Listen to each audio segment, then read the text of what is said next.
नमस्कार, सार्वमंथन न्यूज महाराष्ट्रमध्ये आपलं स्वागत. पाहुयात आजची सविस्तर बातमी.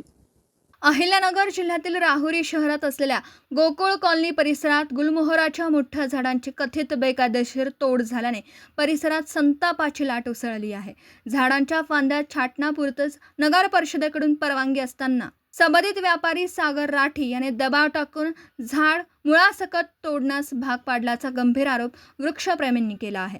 या प्रकरणात संबंधितांवर महाराष्ट्र वृक्षतोड 1975च्या कायद्यानुसार थेट गुन्हा दाखल करावा अशी जोरदार मागणी होत आहे.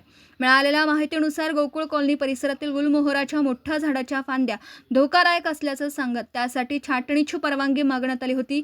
नगर परिषदेकडून केवळ फांद्या छाटण्यास परवानगी देण्यात आली, मात्र प्रत्यक्षात संपूर्ण झाडच तोडण्यात आल्याची धक्कादायक बाब समोर आली आहे.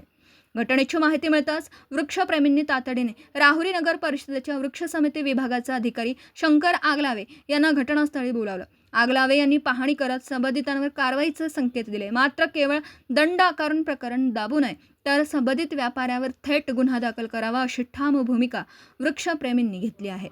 या प्रकरणात काही राजकीय मंडळी संबंधित व्यापाऱ्याला सहकार्य करत असल्याचाही आरोप नागरिकांकडून होत आहे. त्यामुळे हे प्रकरण अधिकच तापण्याची चिन्ह दिसत आहेत. झाडांची हत्या करणाऱ्यांना केवळ दंड नव्हे तर कठोर कायदेशीर शिक्षा झाली पाहिजे, अन्यथा वृक्षप्रेमी संघटना आक्रमक आंदोलन छेडतील असा इशारा वृक्षप्रेमींनी दिला आहे. दरम्यान राहुरी शहरात वाढत्या वृक्षतोडीच्या घटनांमुळे पर्यावरण प्रेमींमध्ये तीव्र नाराजी पसरली असून पालिका प्रशासन आता नेमकी कोणती भूमिका घेतं याकडे सर्वांचं लक्ष लागलं आहे. सार्वमंथन न्यूज महाराष्ट्र, राहुरी, अहिल्यानगर.